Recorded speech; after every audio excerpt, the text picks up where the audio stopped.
Oke teman-teman, di video kali ini kita akan bahas gimana sih caranya supaya kita itu tetap tidak stres gitu walaupun menuju Indonesia gelap gitu kan.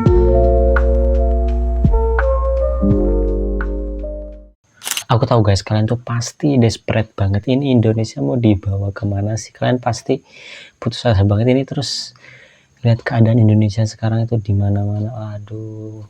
Dan parahnya lagi kita gimana nih mau fixing Indonesia, kita bagaimana sih kita mau memperbaiki Indonesia gitu.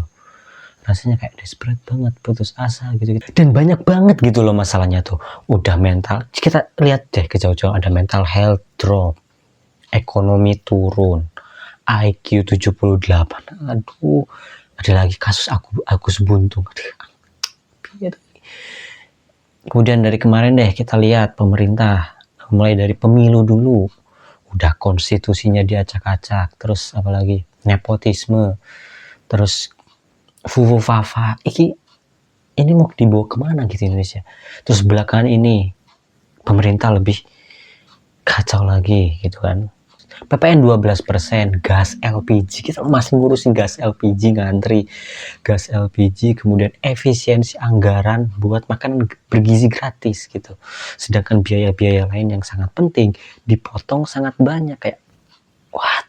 Kemudian pendidikan sama kesehatan dijadiin prioritas pendukung gitu. Terus Indonesia mau dibawa kemana gitu loh. Kita kemudian bingung ngapain sih. Kalau kita lihat ke negara lain, mungkin kita bisa lihat orang-orang negara-negara udah mikirin AI gimana masa depannya, Web3, udah ngomongin teknologi baru lagi. So, gini ada teknologi ini, sedangkan kita masih ngurusin ngantri gas LPG, kalau enggak yang ngurusin selebriti, ada yang cerai atau apa. Terus Indonesia kita mau ngapain gitu.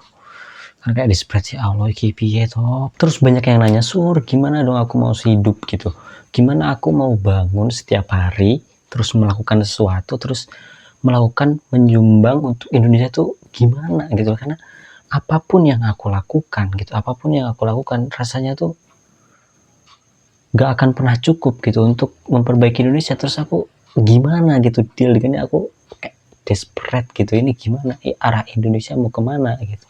Oke, dan lebih nyeseknya lagi, aku juga nggak bisa fix maksudnya memperbaiki pemerintah, kamu juga nggak bisa memperbaiki, terus gimana dong kita.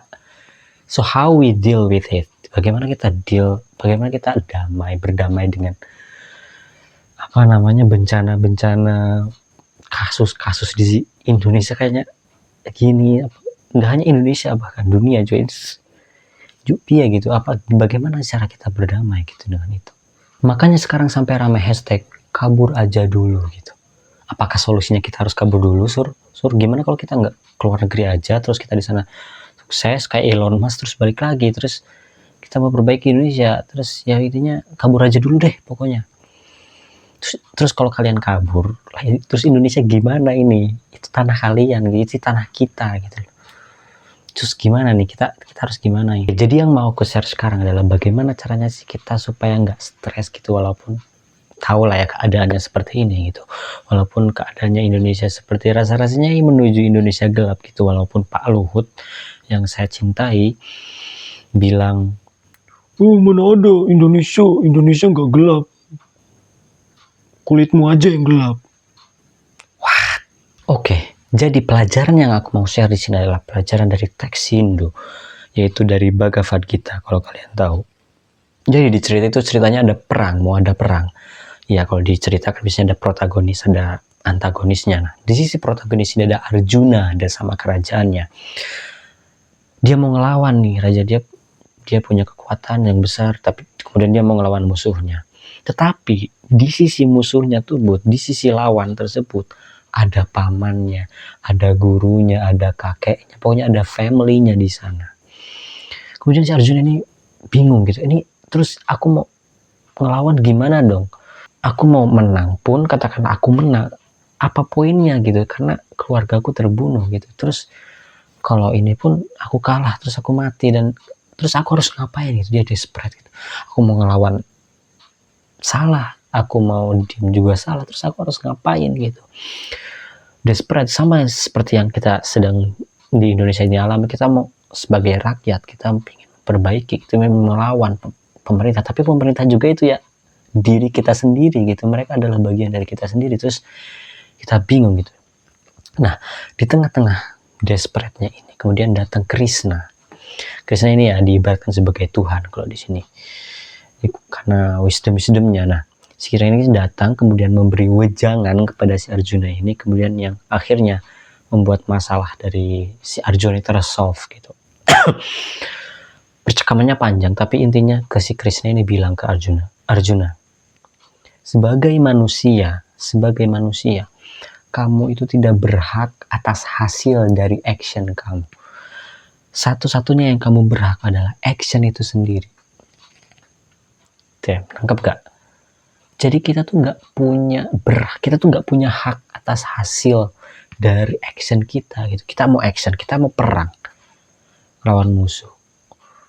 Ya udah, perang aja, action. Bahwa hasilnya nanti keluarga kamu akan terbunuh, bahwa nanti hasilnya paman kamu akan terbunuh atau tidak, we never know gitu. Kita tidak pernah tahu karena kita tidak berhak atas hasil. Sebagai manusia kita tidak pernah berhak hasil, dan kita gak punya kontrol akan hasil itu. Satu-satunya yang bisa kita kontrol adalah action kita sendiri. Jadi maksudnya gini, ketika misalkan kita sini mau perang, kamu mau perang melawan keluargamu, we don't know, maybe keluargamu akan terbunuh, mungkin kamu akan menang dan keluargamu tidak terbunuh, mungkin kamu akan kalah, sometimes we lose, sometimes we won gitu kan, sometimes we win gitu. Terus bahwa hasilnya akan seperti apa itu di luar kontrol kita. Jadi pelajaran yang bisa kita ambil dari cerita ini adalah you don't have control anything outside of you. Jadi kita nggak punya kontrol atas hasil dari apapun itu di luar diri kita. Satu-satunya yang bisa kita kontrol itu ya, cuma tubuh ini, cuma fisik ini, cuma mind kita sendiri, dan itu pun cuma beberapa persen. Dan di luar itu, literally di luar kontrol kita hasil. Bahkan aku ngeklik video aku ngeplay video ini, ngerekam video ini, itu di luar kontrol aku. Yang di dalam kontrol aku ya naikin jari, ngeklik tombol rekam, that's it. Bahwa hasilnya nanti mungkin nanti di tengah jalan videonya error atau tidak terekam, aku tidak pernah tahu, dan itu bukan hak aku untuk hasil itu.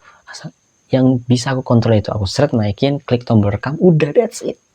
Yang mau aku katakan di sini adalah kita lihat, oke, Indonesia gas LPG, kemudian Pertalite, Pertamax ternyata oplosan dari Pertalite. Masalah ini, masalah Agus Buntung, banjir, segala macam. Oke, kita tahu masalah itu, but it's outside, itu di luar kontrol kita. Kita gak punya kontrol atas. Yang bisa kita kontrol adalah action kita, dan semakin kita realize akan hal ini, semakin tenang kita melihat dunia yang semakin chaos ini, Indonesia yang semakin gelap ini, kita semakin tenang. Karena aku gak berhak atas hasil ini, bahwa Indonesia akan maju, bahwa Indonesia akan emas 2045. Aku gak punya hak, aku gak punya tanggung jawab atas hasil itu. Yang aku hanya berhak adalah aku action, that's all, titik. Bahwa hasilnya akan gimana, we never know. Semakin kita realize ini, maka menurut aku mau dunia sechaos apapun, asalkan kita fokus sama action kita sendiri dan kita tidak terikat dengan hasil bagaimana Indonesia ke depan, dan itu membuat kita ya walaupun rada asui pemerintah, meskipun kayak gitu ya, tapi itu menjadi lebih lega menurut aku. Oke, jadi apa kesimpulan dari video kita kali ini? Apa pelajaran yang bisa kita ambil dari video kita kali ini adalah you don't have control anything outside of you. Jadi kesimpulannya adalah action, action, action, dan tidak terikat pada hasil. Karena hasil itu bukan hak kita. Satu-satunya hak kita adalah action sebagai manusia. Dan semakin kita menyadari hal ini, maka kita akan semakin menyadari pula bahwa maka kita akan semakin tidak stres, kita akan semakin tenang, karena itu di luar kontrol kita. Mungkin dari video kita kali ini sampai segitu aja. Terima kasih teman-teman sudah nonton sampai akhir. See you.